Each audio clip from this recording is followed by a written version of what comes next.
गांधी जी के लिए मुझे एक शेर याद आया। ना तलवार पसंद है, ना सलवार पसंद है, ना कमीज पसंद है, ना कुर्ता पसंद है, जो दे चौकीदारी हमें वो कुत्ता पसंद है। आज के शाम नजम साहब के नाम। जो बीमार सेहत के बावजूद भी आ गए हैं, खुदा आपकी बीमारी को लंबी सेहत दे। अब मैं नजम साहब को इशारा देता हूँ कि वो आए लाखों की मजमे में किताब करे।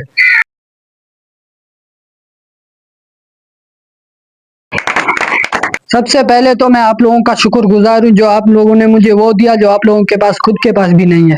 मेरा मतलब है इज्जत। मैं रात भर नींद में ये सोच रहा था कि आज़ादी बहुत बड़ा इनाम है। इनकी कीमत उन बेचारों से पूछो जो शादीशुदा हैं। पाकिस्तान को आज़ाद किया कायदे आजम ने, जो 2 के बाद 3 पर यकीन रखते थे। इंडिया को आज़ाद किया गांधी जी ने। गांधी जी ने मुल्क को आज़ाद करने से पहले खुद को साबुन और सर्फ के खर्चे से आज़ाद किया। आपने कभी खमीस नहीं पहना। शायद आपको दर्जी या धोबी से नफरत था। गांधी जी के लिए मुझे एक शेर याद आया। ना तलवार पसंद है, ना सलवार पसंद है, ना कमीज पसंद है, ना कुर्ता पसंद है, जो दे चौकीदारी हमें वो कुत्ता पसंद है। मेरे उस्ताद मोहतरम गमजदा साहब कहते थे, मुल्क को आजाद करने से पहले सोच को आजाद करो। वो वक्त भी याद करने के काबिल है जब अमेरिका ने जापान के ऊपर एटम बम गिराया था। सारे जापानी ऐसे हो गए। मुझे इस मुल्क से भी मोहब्बत है और इस मुल्क के लड़कियों से भी मोहब्बत है। आजादी क्या है? आजादी ये है, आप अपने घर में बेगम के साथ सो रहे हैं, आपको यकीन है कहीं से भी गोला नहीं गिरेगा। ये है आजादी। मैंने ये दौर भी देखा, वो दौर भी देखा, इसका भी देखा, उसकी भी देखी। नजम साहब, आपने उसका भी देखा, इसकी भी देखी, किसकी अच्छी थी? ये सवाल पूछकर मेरा इज्जत कम ना करें। अगर कोई और सवाल है तो मेरे जाने के बाद पूछ लेना। आजादी होता है और हरामजादी होती है। मैं तू होती है। मुझे इनकलाब लीडर चीगावेरा का एक शेर याद आता है। भूल गया। आजादी एक इनाम है। नजम साहब ये आप पहले कह चुके हैं। पहले भी इनाम था, आजादी अब भी इनाम है। मैं कुछ दिन पहले ट्रेन में ऑस्ट्रेलिया गया था। ऑस्ट्रेलिया में कौन सा ट्रेन जाता है? आपको जाने? नहीं। फिर क्यों एतराज है आपको? आजादी एक फल है, बहुत मीठा फल है। जिन कौमों को शुगर है उनको तो कैद में होना चाहिए। जो कौम आजादी से महरूम है वो गजबुल गरकात में जाते हैं। ये क्या है? इधर आओ, उधर मुंह करो।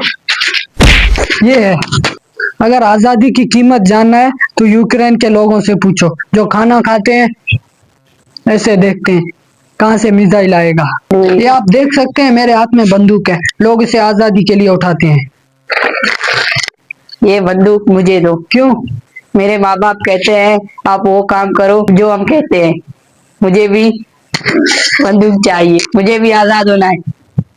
ये मेरे हाथ में डंडा है मगर परचम नहीं है। जेब है मगर पैसा नहीं है। इंसान है मगर इज्जत नहीं है। हाथ है मगर लानत देने वाला नहीं है। ये ले। अगर आपके बंद दिमाग में कोई सवाल है तो पूछ सकते हैं आप। पपीता किस मुल्क का कौमी फल है? मैं मोटिवेशन स्पीकर हूँ, कोई सब्जी मंडी का ब्रोकर नहीं जो आप ऐसे सवाल पूछ रहे हैं। मेरा भी एक सवाल है। जो लाल है, मैंने सुना तू दलाल है। बैठ जाओ। मेरा सवाल है, बिच्छू मुंह से काटता है या दुम से? ऐसे जहरीले सवालों से गुरेज करो। मेरा एक सवाल है, कुत्तों की आजादी किस तारीख को होता है? ये कोई कुत्ता ही दे सकता है, आप खुद ही दो। दुनिया का सबसे बड़ा झूठ क्या है? दुनिया का सबसे बड़ा झूठ ये है कि आप जिंदा हो। एक आदमी को करंट लग गया और मर गया, उस टाइम बिजली भी नहीं था, बताओ कैसे? आसमानी बिजली गिर गया होगा। नहीं। तो फिर आप ही बताओ। मुझे भी नहीं आता। नजम साहब एक शेर तो सुना दो। घोड़ा तेजी से दौड़ा, मैंने उसको मोड़ा, मेरे हाथ में था हथौड़ा, मैंने उसका पांव तोड़ा। मेरा आप लोगों से एक सवाल है, जंगल का सबसे बदशक्ल जानवर कौन सा है? हिरन, शेर, घोड़ा, ज़ेब्रा, सुअर, लकड़बगड़। मैं आप लोगों को बताऊं, बताओ। इनमें से कोई एक था। नजम साहब मेरा सवाल ये है, मेरे माँ बाप बोलते हैं मुझे कुछ नहीं आता, मुझे ये भी बता बच्चे कैसे पैदा होते हैं? नजम साहब एक और शेर सुना दो। हॉस्पिटल पे था एक नर्स, उसके हाथ में था पर्स, मुझे आया उस पे तरस, मैंने उसे पिलाया गन्ने का रस। नजम साहब आपके लिए एक शायरी है, जो बंदूक से निकला वो गोली है, जो मुंह से निकला वो गाली है। आपको आपका शक्ल देख के लग रहा है तू बंगाली है।